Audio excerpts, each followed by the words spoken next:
Sahabat Pijar TV, terima kasih sudah klik video YouTube ini. Kiranya kebenaran firman yang saudara dapatkan menerangi kehidupan saudara. Dan untuk mudah menyaksikan video-video lainnya dan mendapatkan update dengan cepat, gimana caranya? Klik subscribe-nya. Jangan lupa berkat Tuhan jangan disimpan sendiri. Klik tombol share di bawah dan dibagikan video ini ke banyak orang sebanyak-banyaknya yang saudara kenal. Salam terang bagi Indonesia.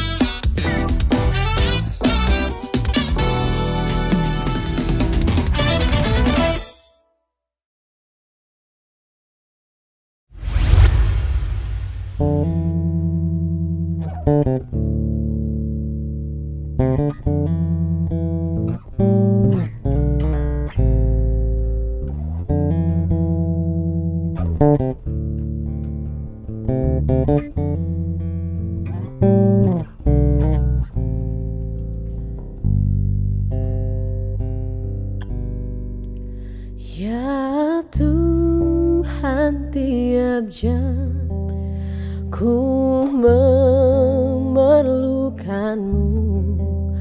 Engkaulah yang memberi sejahtera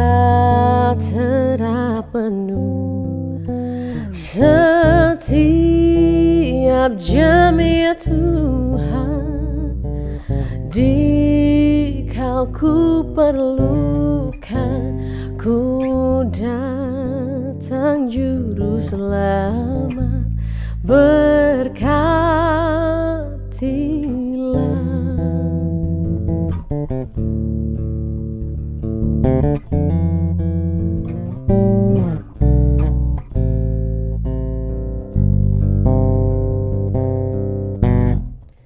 Ya Tuhan, tiap jam di suka dukaku, jikalau Tuhan jauh, percuma hidupku. Setiap jam, ya Tuhan, Kau ku perlukan, ku datang juru selamat, berkatilah.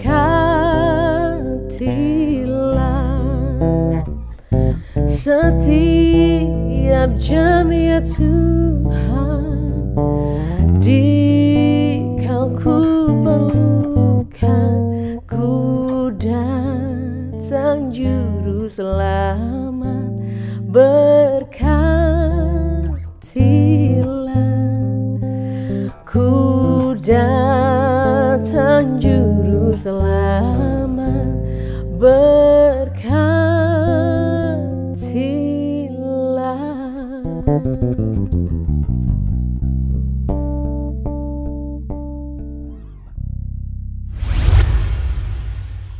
Yes, welcome to When the Music Fades. Bersama saya Dinda Syalaita dan saya Beril Kumahua. Ini adalah sebuah program baru dari Pijar Yes. TV, di mana kita akan menjawab semua pertanyaan-pertanyaan Anda seputar worship.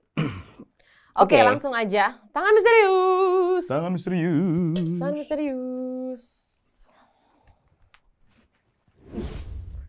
Dari kemarin episode panjang-panjang nih, Pak. Iya ya, baik, nggak apa-apa.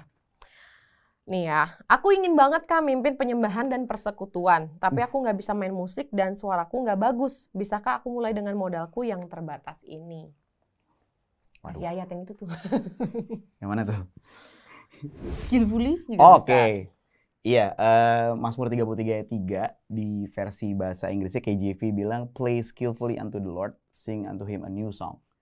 Jadi kalau ditanya, sebetulnya memang kita harus punya, setidaknya kita harus gini. Okay. Tapi ini konteksnya emang nggak ada emang nggak ada yang bisa ini kayaknya deh, atau gimana? Iya, makanya kita nggak tahu konteksnya. Cuman kita coba buat konteksnya lah. Katakanlah ada misalnya dua konteks. Misalnya di gereja itu memang tidak ada yang main musik sama sekali dan kamu punya kerinduan untuk menyembah, untuk bisa main musik.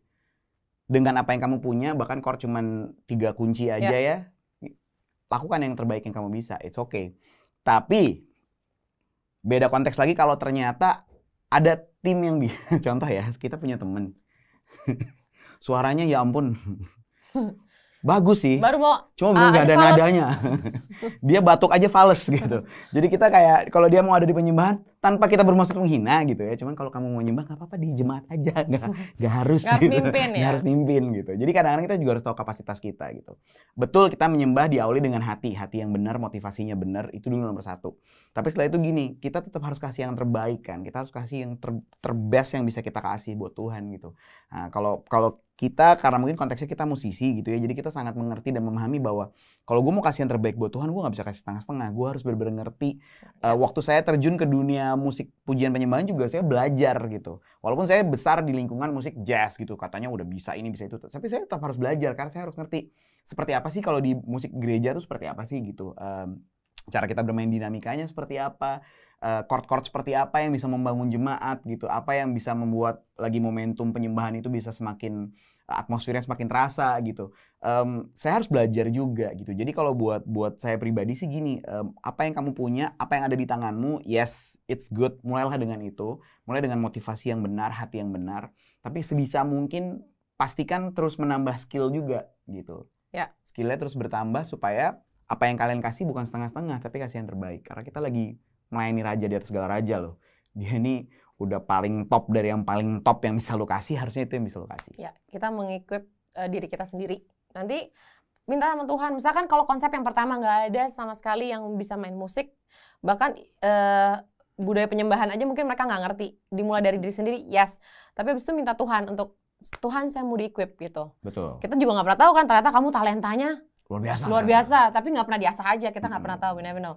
Cuman ini kan konteksnya pengen banget memimpin. Episode kemarin kita ngomong tentang seorang leader, seorang memimpin. Nah, memimpin itu juga ada 3 apa? Harus ada kapasitas, harus Yes. ada panggilan, dan Dan harus ada penerimaan. Mungkin kamu sudah terpanggil. Kita cek kapasitasmu oke apa enggak nih, cukup atau enggak. Kalau memang cukup, go ahead. Lalu yang terakhir adalah penerimaan. Kalau kamu mau mimpin tapi yang kamu pimpin nggak menerima pimpinan kamu, ya itu menjadi sesuatu yang berat juga.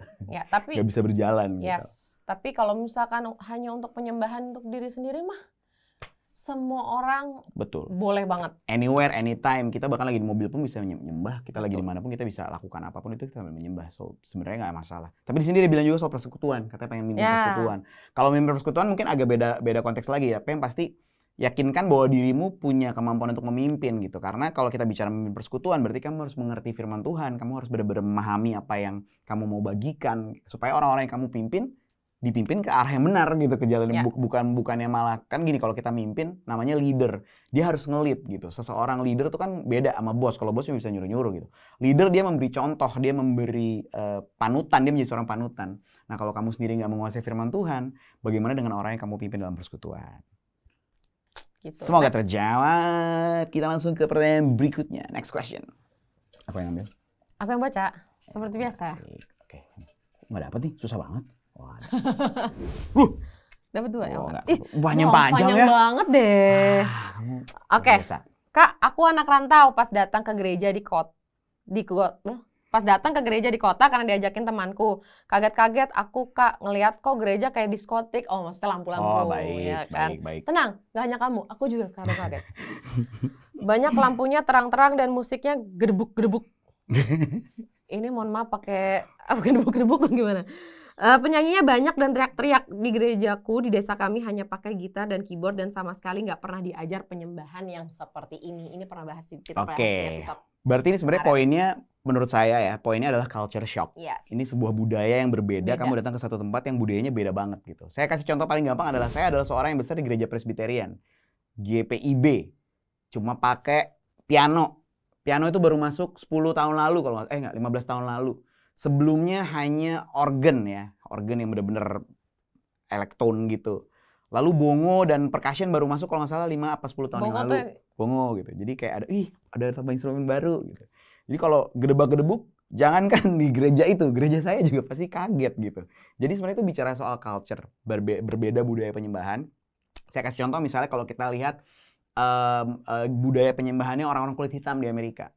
Itu kalau kamu datang ke sini lebih shock lagi. Itu mereka bener-bener shout praise, bener-bener yang dancing, apa keringetan gitu. Mereka bener-bener itu budayanya mereka gitu.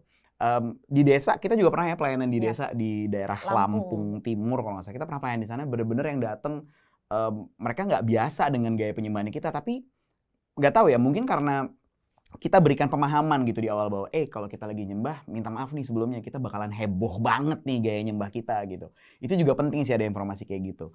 Nah, kalau menurut saya beda culture penyembahan itu seharusnya tidak mengambil esensi penyembahannya, tapi karena esensi penyembahan kan dimulai dari hati gitu. Mungkin kamu terbiasa, saya biasanya cuma pakai gitar, penyanyi cuma satu, saya biasanya kusyuk. Ya udah, kalau memang itu gaya kamu, it's okay. Tapi bukan berarti orang lain tidak boleh menyembah dengan gayanya sendiri gitu. Ada yang mungkin dia menyembah, gue lebih nyaman kayak gini nih, gue pengen yang powerful, yang heboh, yang semua orang bisa ikutan lompat-lompat. Itu hanya bicara perbedaan culture, dan kita pernah bahas yang DNA ya. Tiap gereja beda-beda DNA. Gitu. Jadi sebetulnya poinnya bukan di situ, karena itu hanyalah bentuk ekspresinya. Yang penting selalu kembali ke Yohanes 4:23, kamu menyembah dalam roh dan kebenaran gitu. Penyembah-penyembah yang benar. Jadi apapun caranya sebenarnya jangan saling judge. Betul. Kan beda-beda. Yang diambil adalah esensi apa sih penyembahan yang sebenarnya, itu aja. Kalau misalkan tadi dibilang nggak pernah diajar penyembahan yang seperti ini. Mungkin seperti ini jangan kamu bawa ke, misalkan kamu balik lagi nih ke desanya. Kamu nggak usah ajarin, cara kemarin tuh pakai lampu-lampu, atau nggak harus bawa itu semua, tapi bawa esensi penyembahan yang sebenarnya. Betul. Gitu, mulai diajarkan. Dan kalau memang misalnya, sorry ya, tapi aku harus bilang, misalnya kamu nggak cocok, ya nggak apa-apa juga gitu. Kamu nggak harus ada di situ terus kan, kamu bisa cari yang tempat yang mungkin gereja yang menurut kamu lebih cocok buat kamu gitu. It's okay gitu, karena penyembahan itu kembali lagi ke ekspresi diri kita masing-masing. Kalau kamu ngeliat saya lagi nyembah ya, kamu pasti terganggu.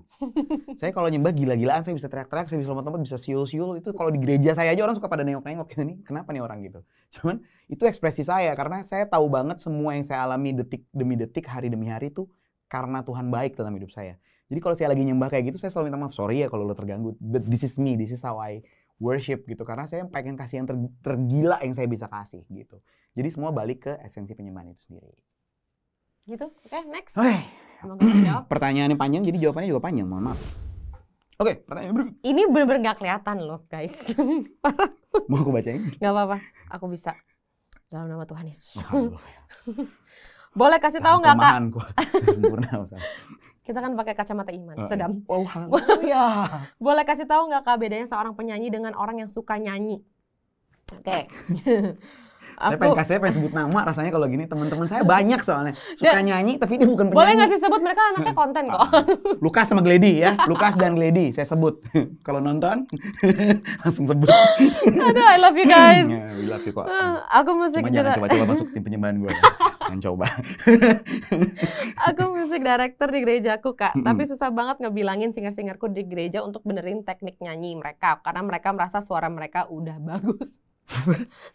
Waduh, kalau itu kayaknya bukan hanya di dunia pujian penyembahan ya, di dunia musik secara sekuler dan industri juga ada yang kayak gitu. Oke. Bedanya dulu nih seorang penyanyi dengan orang yang suka nyanyi. Oke. Tadi Gledy sama Lukas. Ini saya kasih tahu ya, ini sesuatu yang mungkin kalian jarang tahu, tapi Indonesia itu ya, kita adalah salah satu bangsa yang paling banyak orang suka nyanyi. Yes. Satu negara ini tuh negara seni boleh dibilang ya. Nusantara ini tuh Nusantara budayanya tuh seni. Emang seneng nyanyi. Saya bisa kasih tahu, kamu bisa ketemu orang ngamen atau bukan ngamen deh, nongkrong-nongkrong pinggir jalan, nyanyinya nggak salah loh. Nyanyinya nadanya bener. Itu kamu nggak bisa temuin pemandangan itu di luar negeri, belum tentu. Cuman bisa ada di Indonesia. Nah itu adalah bentuk bahwa gini, Indonesia itu memang bangsa yang menyanyi. We are a singing nation. Kita suka bernyanyi. Tapi apakah kita semuanya penyanyi? Tentu tidak. Tidak semudah itu Ferguson. Karena pertama kalau kamu adalah seorang penyanyi, benar-benar kamu merasa sebagai penyanyi, kamu harus tentunya tahu notasi dong, tahu tangga nada, do, re, mi, fa, sol, la, si, do. Kayak tadi kita sebut Lukas sama Gledy. Mereka do sampai do semua mereka. Do, re, mi, fa, sol, la, si, do. Bisa gitu. Atau do, re, mi, fa, sol, la, si, do. Bisa gitu mereka. Sorry Gled, sorry Kas, emang bener kan. Seorang penyanyi harusnya dia menggunakan pita suaranya sebagai tool, sebagai alat musik. Alat musiknya tuh nggak kelihatan lagi. Betul, sama kayak saya menggunakan bass. Itu adalah instrumen saya dan saya harus tahu setiap nada-nadanya. Nah, seorang penyanyi harusnya menggunakan pita suaranya sebagai alat musik tersendiri, gitu. Itu pertama perbedaannya. Nah, kalau kita bicara konteksnya, Misalnya di gerejamu memang bukan penyanyi isinya, kamu sebagai musik director, kamu tahu musik teori segala macam, tapi mereka memang bukan penyanyi. Terbatas gitu. juga Terbatas, kan orang-orangnya orang-orangnya ya. terbatas, tapi mereka punya hati buat melayani. Ya jangan langsung di cut juga. Kita cari berbagai cara. Misalnya di-equip. Contoh di gereja saya nih, gereja kita kebetulan adalah gereja yang isinya kebanyakan musisi. Tapi kita tetap mau equip. Jadi kita panggil guru yang bisa ngajar teori musik untuk penyanyi khususnya, karena memang juga ada penyanyi-penyanyi kita yang bukan penyanyi. Mereka nggak kerja sebagai penyanyi. Mereka adalah orang bisnis, tapi mereka suka nyanyi dan bisa nyanyi. Kita equip mereka, kita berikan mereka kemampuan, yuk teori musik seperti ini gitu. Dan kita lagi jadwalin juga nih untuk next akan terjadi lagu equipping gitu. Jadi penting juga bahwa gini, kita jangan jadikan teman satu tim kita sebagai tanda kutip musuh gitu. Kayak lu nyanyi salah, harusnya lu gini, harusnya lu gitu. Harusnya kita jadikan mereka sebagai teman sepelayanan, kita teman sekerja, kita melayani bareng-bareng, kita butuh unity. Yuk kita yang punya kemampuan lebih, kita berikan mereka arahan. Tapi ya ini problemnya, kalau yang mau diarahkan nggak mau diarahkan ya itu juga repot ya. Kalau tadi dibilang mereka merasa sudah bagus. Merasa gimana? Merasa. Oh salah ya. Kalau merasa udah bagus saya juga bingung ngasih taunya sih. Cuman ya mungkin dimulai dari fellowship bersama kali. Biar ada unity dulu kan. Dari situ baru kayak kalau nggak salah di Kejadian atau apa yang dia bilang ada satu bahasa, itu konteksnya sebenarnya lagi bangun Babel sebenarnya. Oke. Tapi dibilang kan di satu bangsa sama satu bahasa. Kata Tuhan gini, nggak mungkin nggak ada yang nggak berhasil karena dia satu bahasa. Dia bilang kayak gitu. Tapi kalau kita diambil dari konteks gini, kalau ada unity dalam satu persamaan bahasa dulu, unity, kita sama-sama sepakat, berarti harusnya berhasil dong. Betul. Gitu. Jadi itu aja dulu, disamain kan dulu satu visi misi. Tuhan Yesus juga bilang kan di Matius ya kalau nggak salah, Yes. kalau 2-3 orang sepakat meminta apa saja dalam namaku gitu kan, pasti berhasil gitu ya. Jadi kalian harus punya unity, kalian harus pastikan visi misinya jadi satu. Kalian nggak cuma ketemu di waktu pelayanan aja ataupun sejam sebelum mulai pelayanan persiapan, tapi kalian harus pastikan kalian hidup bareng-bareng nih. Ya sama kayak jemaat mula-mula, mereka tiap hari pergi, mereka tiap hari berkumpul dan makan gitu. Kalian pastikan kalian makan bareng, semua bisa diselesaikan di meja makan. Kita ngobrol, kita bisa sharing. Oh ternyata lu tuh suara lu fales-fales karena lu jarang latihan. Oh ternyata lu jarang latihan karena kerjaan lu padat banget. Misalnya kita jadi tahu dan kita jadi ngerti. Oh ternyata orangnya problemnya ini. Atau mungkin mereka nggak ngerasa suaranya emang bagus. Mungkin ngerasa mereka emang kayak, duh gue sebenarnya nggak bagus, cuman gue harus pede karena mungkin dia nggak pede di berbagai area. Itu juga ada. Jadi coba bangun hubungan relationship dulu antar sesama, udah gitu fellowship, bangun relationship with God-nya kan, pribadi masing-masing. Pasti ada kok. Nanti ada caranya untuk kalian bisa berkomunikasi dengan baik dan saling mengikup. Ya, di-equip aja. Yang penting pastikan kalian adalah teman sepelayanan, teman sekerja. Jadi lakukan yang terbaik, saling equip. It's gonna be good harusnya. Oke, satu pertanyaan lagi. Satu pertanyaan. Kita untuk panjang Lukas sama Glady.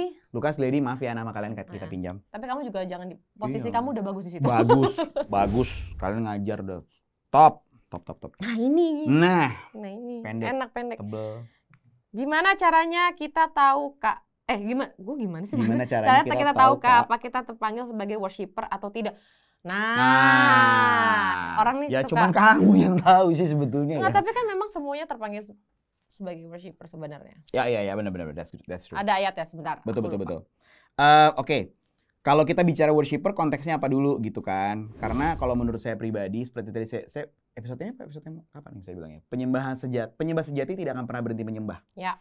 Dimanapun dia tidak akan pernah berhenti menyembah. Seorang penyembah sejati menyembah di mana saja, nggak harus di atas mimbar, nggak harus di atas panggung, dia bisa menyembah dimanapun. That's a worshiper, dan harusnya hidup kita itu menjadi sebuah penyembahan tersendiri. Apakah kamu seorang musisi, apakah kamu seorang orang di dunia entrepreneur, apapun itu, pastikan kamu menyembah dalam segala pun yang kamu kerjakan. Itu konteksnya dulu ya, konteks penyembahan itu seperti itu. Bahwa penyembahan itu bukan hanya nyanyi, bukan hanya bermusik. Penyembah tuh ekspresinya bisa melalui berbagai hal. Kayak saya punya teman, dia seorang desainer. Buat dia, desainnya dia itu buat Tuhan semua. Itu penyembahannya dia. Selalu ada, walaupun dia kerja di dunia bisnis ya, di dunia sekuler, di marketplace. Tapi dia selalu punya dasar ayat buat semua desain yang dia buat. Dia punya dasar ayatnya ini. Ini kenapa gue bikin kayak gini, karena Tuhan pernah bilang kayak gini gitu. Jadi itu bentuk penyembahannya dia. Nah kalau kita musisi dan kita merasa kita memang punya kemampuan di sana dan kita gunakan itu sebagai tools kita, ekspresi kita untuk menyembah, kita bisa melayani sebagai tim musik misalnya gitu. Ya, Silakan betul. Ibu. Tadi Aku lagi cari ayat. Oh, oke. Sebentar. Maaf. Lanjutkan. Seperti itu. Jadi Aku mendadak lupa. kalau ditanya bagaimana kita tahu kita semua terpanggil sebagai seorang worshiper gini. Kita semua sebetulnya dipanggil menjadi seorang worshiper. Kita harus menyembah dalam segala hal yang kita buat, dalam segala tindakan kita. Tapi kalau kita bicara tim musik, balik lagi ke 3 poin. Kapasitas. Oke, panggilan, kapasitas, penerimaan. Kamu udah punya panggilannya. Kapasitasmu mumpuni nggak? Tadi kan saya bilang Gladys sama Lukas ya. Mereka kapasitasnya enggak. Hari ini Beneran deh. nanti judulnya Glady dan Lukas aja ya guys. Clickbaitnya kayak Glady Lukas gitu. Kita kasih contohnya mereka lagi bener-bener. Tapi itu memang kapasitasnya bukan berarti bukan berarti mereka nggak boleh nyembah kan. Mereka tetap boleh nyembah dong. Tapi kita lihat kapasitasnya karena itu akan mempengaruhi kinerja seluruh tim gitu. Contoh Lukas itu menyembah melewat tariannya dia. Ya, Karena dia Lukas dancer. menyembah lewat tariannya dia. Glady menyembah kadang dia kalau lagi main basket dia nyembah. Yes. Serius gitu. Jadi buat kita seperti itu. Ya, Dinda mau lanjut. Nanti aku tulis di kolom komen aja ya. Ayatnya aku lupa. Tapi pokoknya balik lagi ke Yohanes 4:23 itu aja juga sih. Ya, roh dan kebenaran. Yang penting esensi menyembah itu adalah kita menyembah dalam roh dan kebenaran. Oke, udah kayaknya hari ini ya. Tapi sebelum ending kita tuh ada giveaway. Wow, ini buat aku ya? Faith over fear. Jadi, buat kalian yang memberikan pertanyaan, kalian akan mendapat Oke. guys, ada giveaway menarik guys. Ada tumbler. Oh, ada kaos. Ada kaos. Keys to the Kingdom. Jadi, Bikin komen-komen yang terpilih. kirim pertanyaan yang berkaitan dengan worship tentunya. Kalau nomor sepatu dan lain-lain belum tentu kita pilih ya. Gitu. Tapi kalau berkaitan dengan worship, kalian akan berkesempatan mendapatkan giveaway menarik ini. So jangan lupa buat kirim pertanyaan kalian di acara ini di When the Music Fades, program dari Fajar TV yang dimana kita akan menjawab semua pertanyaan kalian seputar worship. Itu aja dari kita. Saya Beri Kumahua. Dan saya Dinda Syalaita. Signing out. God bless you. God bless you all.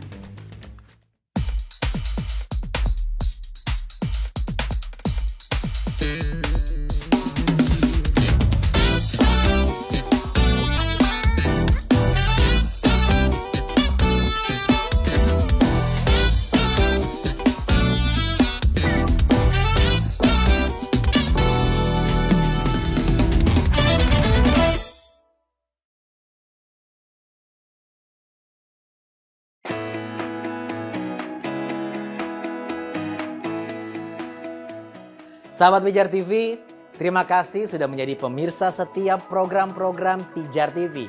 Kami sungguh rindu agar saudara bukan saja diberkati dengan menyaksikan program-program ini, tetapi juga dapat berinteraksi dengan kami untuk berdiskusi dan bahkan didoakan melalui WhatsApp dan telepon yang tertera di layar kaca ini.